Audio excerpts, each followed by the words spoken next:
Chapter 24 Father, Hyena's Perspective. I had sat down on the floor in the corner of the waiting room. I was too scared and ashamed to look anyone in the eye. We had been waiting for at least 5 hours now. I heard a scuffle next to me, then quickly glanced over to see Lypye sitting down next to me. I closed my eyes, looked down, then opened them to stare at my knees. Hey, Lypye said softly. I'm sorry for coming after you. I didn't know she didn't tell you. I deserved it. I mumbled. I got her pregnant. I didn't tell her I was a god. I'm so stupid. We all make mistakes, Hyena. I know I have. I looked over at her. She smiled weakly. What you do to overcome those mistakes is what counts. I hugged her tightly. The waiting is killing me. She hugged me back with one arm lightly. I trust Pantheria the most when it comes to the gods. I know she and I don't always see eye to eye, but I'll admit, entrusting Jasmine's life in the hands of the goddess of life seems smart. I let go of her, then nodded. I agree. We heard the door to the waiting room open and both of us jumped as we saw our dad, King Syara, walk in. He was tall, with brown hair and brown eyes, and a gold crown was on his head. He wore a sparkly gold long-sleeve jacket, sparkly gold dress pants, and sparkly gold patent leather shoes. He turned to face Lypye and I, and both of us scooched closer to each other, shrinking back into the corner. Dad, being the king of the god world, is intimidating for everyone, even his own kids. Lypye? He asked. She waved shyly, avoiding eye contact with him. How did you get here? He asked. Father, Juwaria said quietly behind him. He turned to face her, and she shifted her weight back and forth shyly. I was the one who gave Lypye permission to enter the god world. Lypye stood up. Dad. He turned to face her again. She took a deep, shaky breath. I've been coming to the god world often for the past 6 mortal months. I think I've proven something if you're not noticing it till now. Tygon. My mom started. Hina, did you know about this? He boomed, his extremely deep voice echoing in the otherwise quiet room. Mom shook her head fast, a terrified look in her eyes. I did, I said firmly, standing up. So did Pantheria and Kikon. No one else knew. Dad turned to me. And you knocked up a mortal? I nodded. I didn't know she was pregnant, but I take sole responsibility for the pregnancy. The mortal didn't know I was a god until after she got pregnant. Dad grabbed my arm and dragged me over to the waiting room chairs, forcing me to sit down. He sat down next to me and lowered his voice. Did anyone know of the pregnancy? Not that I know of, I admitted. Her brother found out earlier today. Lypye admitted. The leader of the Mortal Syara team admitted that her and another friend found out about the pregnancy 3 months ago, but neither of them had any clue who the father was. Juwaria told him. How did this mortal go so long without anyone noticing the pregnancy? Dad asked. She wore oversized shirts. Lypye put in. She even ordered an extra large work shirt. And how do you know that? Dad yelled. Lypye took a deep breath. This mortal is my best friend. Dad stood up and was about to say something, but the door to the emergency room opened, and Pantheria walked out holding a clean and swaddled newborn baby. Hyena? She said quietly. I stood up and quickly walked over, taking the 6-pound newborn from Pantheria. I smiled, watching it sleep. It's a girl. Pantheria told me. And Jasmine was telling me that she wanted to name her Kelly Elizabeth. I nodded. I like it. I looked over to see Dad staring at the baby with a mixed look of hate and love. It was almost like he was confused as to whether he should hate her for being a demigod or love her because she's his granddaughter. How's Jasmine? Lypye asked. She survived the childbirth. She told her, staring at the ground. What's the problem? Lypye questioned, crossing her arms. Eclampsia. She admitted. I stared at Pantheria in shock as Lypye yelled. What? Why aren't you in there? I've never dealt with eclampsia, so I cleaned the baby while Yeva and Yevo dealt with Jasmine. I looked down at the baby who had begun to cry. I sat down in one of the chairs and rocked her lightly in my arms, hugging her to her softly. She quieted down and stared at me. I glanced out to see Lypye glaring at me. How can you stand being near that thing? This thing is my newborn daughter. Don't blame the newborn on what's happening to Jasmine, I responded. I blame you. She snapped. I'm talking about being around a demigod. Sit over here, next to me, I told her. She hesitated, but came over and sat next to me. I slowly and carefully gave Kelly to Lypye. Lypye stared at her, unsure what to do. Kelly started crying again. Lypye, with a terrified look in her eyes, set her arms with Kelly in them on her knee, lightly bouncing her and shushing her quietly. I watched them carefully, seeing Lypye and Kelly both calm down. I smiled, watching Lypye smile down at her niece. Mom sat down on the other side of Lypye, staring at Kelly. She has your eyes, Hyena. I looked around the room and spotted Juwaria and Pantheria talking to Dad. I stood up and walked over to them. What's going on? If and when that mortal is better, we need to hold a trial to decide the fate of the demigod, Dad explained. She's just a baby, I yelled. You know the law, son, he boomed. The door to the emergency room opened and Yeva stepped out. The mortal is stable. She's asleep, but she will be fine. I looked over to see Lypye break down in tears, smiling. Kelly managed to get her right hand free and attempted to reach for Lypye's cheek, almost like she wanted to wipe her tears. I chuckled, entranced by Kelly's adorableness. Dad grabbed my right shoulder tightly, causing me to jump. I turned around to face him. Something I took note of noticing was the look of sorrow in his eyes. I looked away from him and noticed Juwaria staring at Kelly curiously. Pushing my dad's hand away, I walked over to Juwaria. That is not what I thought Lypye would do when you handed Kelly to her. I shrugged. Even Lypye knows she's just a baby. She nodded in agreement. The door slammed open and Yeva ran out. The mortal's awake! Chapter 25. Trial. Jasmine's Perspective. A few days had passed before I was well enough to be dispatched from the Godwald Infirmary. I was outside these giant gold double doors and the entrance of the throne room holding Kelly. I was wearing some loose blue jeans, a red t-shirt, and black sneakers. I had put Kelly in a purple onesie. Lypye, Pantheria, Juwaria, and Hyena were also waiting with me. Queen Hina had made Lypye put on a black cloak with a hood over her head so none of the other gods would know it was her during Kelly's trial. King Tygon was gathering all the gods and goddesses in the throne room. I rocked Kelly slowly in my arms, feeling terrified of the fate of my baby girl. Hyena came over and stood near me, staring at Kelly. I'm sorry, Jas, for everything. I'm not as mad as I was, I admitted, looking up at him. I'm more worried about what your parents are going to decide to do with Kelly. He looked up at me with a hard, serious look. I won't let them hurt her. You can't go against the gods. I will if it saves my daughter's life, he said firmly. To my surprise, I noticed Juwaria walk up next to Hyena. I will defend you and my niece. Pantheria and Lypye will as well, she told me. One of the large doors opened slightly and Kekon popped his head out. King Tygon and Queen Hina asked that all of you walk to the edge of the steps to the thrones. Hyena grabbed my arm lightly, and I took one last glance at Kelly in my arms before the two of us walked in together. I couldn't see them, but I was sure that Lypye, Pantheria, and Juwaria were behind us. We were walking along this bright red carpet that led from the doors to the bottom of the stairs to the throne. The rest of the room was white, and the thrones were a sparkly gold color, and the ceiling was about 20 feet high.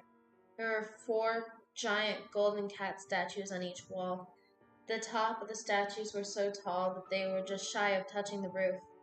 The rest of the room would be empty floors if they weren't filled with the gods of Karth. I don't remember the exact number, but I knew there were a little over 100 gods in total. Some of the gods were booing as we walked. Others were yelling things like abomination, treason, and kill it. Hyena tightened his grip on my arm a little, realizing that I was attempting to hide my fear. We stopped at the edge of the stairs, and King Tygon used his hands to indicate to the gods to be quiet. He stood up. There will be 2 trials today. The first one is to decide the fate of Kelly Elizabeth. demigod daughter to mortal Jasmine Rose Gross, and my son, the god of Aaron, Prince Hyena Tygon Syara. There was an angry riot amongst the gods as they threw more insults towards us. Quiet! King Tygon boomed.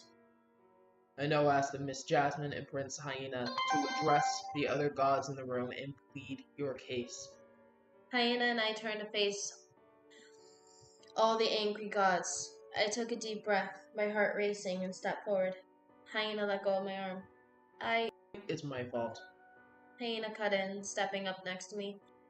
Jasmine believed she was dating a classmate that she had a crush on for years, which was really my disguise form. I didn't tell her I was a god until after she got pregnant. I think the shock of finding out who I was the reason I was never told about the pregnancy. I sighed. Prince Hyena isn't the only one at fault. The only one I talked to about being pregnant with a demigod was my younger brother, and that was 6 hours before I went into labor. I was planning to tell. I stopped short, looking back at Lypye in the hood. She motioned for me to continue, so I directed my attention back to the crowd of gods. My sister, but King got to me first. Princess Pantheria helped save my life. Why didn't you get rid of the child when you had the chance? One male god asked. I had mixed feelings. I didn't want her, but I couldn't get rid of her. The plan I wanted to go with was to have the child, then give it up for adoption. I didn't know the risk it had on my own life, I explained. We need to kill it before it destroys all of us. Another male god shouted. Over my dead body, I yelled. We can easily arrange that, came a female god's voice. You're not touching her, Hyena and Lypye yelled. Lypye stepped forward next to me and threw down her hood. There was an audible gasp amongst the gods. And Juaria started stepping forward. Jasmine is a mortal. My team will have to step in. Stand down, Juaria, Queen Hina boomed. No, Juaria snapped, turning to face her. The law says that my team can bend the law as long as it is good for the team or the mortals. She faced the gods again. Which means my team can fight anyone who gets near her. An uproar of shouts broke out in the crowd of gods. King Tygon shouted, Silence! So loud that it echoed throughout the room, which was now dead silent except for the sound of Kelly's cry. King Tygon quieted down and continued. Warrior, do you intend to fight the gods? I rocked Kelly in my arms, shushing her quietly, trying to calm her down. Yes, Juaria said firmly, if it guarantees Jasmine's safety. I stared into Kelly's beautiful sky blue eyes, then it hit me. What if... I tried, yelling over the gods, yelling at Juaria. The room went quiet and all eyes fell on me. What if I raise Kelly on my own? She doesn't have to know she's a demigod until she's old enough. What would that do? Yelled a male god. Kelly can learn to control and conceal her powers before she discovers what she is, I explained. How do we know that will work? Said a female god calmly. I handed Kelly over to Hyena, then pulled a quarter out of my jeans pocket. Focusing on the quarter, I caused it to hover into the air. The gods gasped as I moved it through the air from my hand over to Lypye, who opened her hand to let me land the quarter. She smirked at me. I'm a mortal born with powers. And what does that prove? Said a calm male voice in the front rows of the gods. I looked over to see Kekon, the god of prophecies. How do we know you're not a threat? He smiled at me calmly, almost like he knew the answer and wanted to hear me say it for confirmation. I've known about my powers since I was 2 years old. I just turned 21. Could I ask that any god in the room please raise their hands if you already knew about my powers without me showing them first? I scanned the crowd to see if anyone had raised their hand. Then I looked at the whole royal family next to and behind me. Kelly cooed and reached her hand out to Hyena. I took Kelly back from Hyena and, holding her in one arm, let her grab the pointer finger of my free hand. Okay, well, you don't count. I heard a couple of gods giggle and I looked back up at them. My mom taught me to suppress and control my powers before anyone else found out, and she doesn't have powers of her own. I could train Kelly to do the same. Most of the gods' looks changed from anger to curiosity. I smiled, feeling proud. Does any god object to this? King Tygon asked. Yes. Hyena yelled. I have to own up to what I've done and be there as father. Hyena! I tried, grabbing his hand. He pulled his hand away, causing me to bring my hand back to Kelly to keep myself from dropping her. Hyena, look at me. He looked into my eyes, angry. Talk to me after the trial. I have a plan. I whispered so only he could hear. We stared each other down until he sighed. Fine, I take back my objection. This child shall live with a mortal without knowing she's a demigod until she is old enough. King Tygon ordered. We need someone who will keep an eye on the demigod. I will, Joria said. I know Jasmine well. She showed Pantheria her powers 6 mortal years ago. We have kept an eye on her since then. Before I can agree to that, we need to decide on the second trial. King Tygon declared. All of us except Lypye and Joria stepped back. The trial of the Goddess of Light, Princess Juwaria Kit Syara, and Goddess of Darkness, Lypye Briar Syara. All the gods had a shared look of fear and anger. Well, all except one. Keikon seemed calm, but focused as well.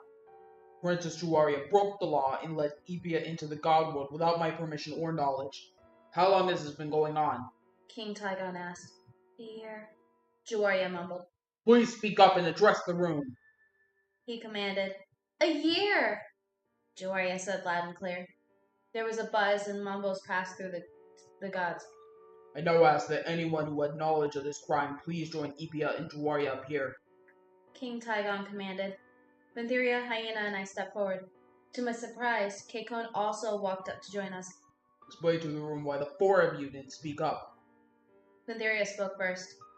Hyena and I are part of the Syara team. Juwaria is our leader. If she trusts Lypye enough to bring her to the god world, then we trust her judgment. Silently, Hyena nodded in agreement. You never judge a book by its cover. Keikon started. Same goes for Lypye. I never stopped trusting her no matter what she did. I suspect she had feelings of loneliness, hate, and abandonment growing up. Juwaria's accents also play a key role in a prophecy yet to be fulfilled. I took a deep breath. I befriended Lypye 6 years ago. I believe I'm one of the reasons she turned her back on evil. She goes to me to report the progress. What kind of friend would I be if I ratted her out? What does the room say about Princess Juwaria and the others involved?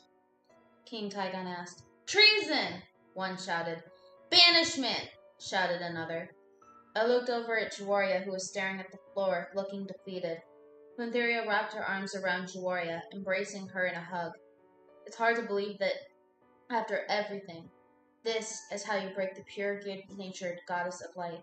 The leader of the Syara tomb, who fought Lypye, King, Kim, and Carl for thousands of years with her head held high. Wait. The team. Juwaria, the law! I exclaimed. She raised her head a little to look at me.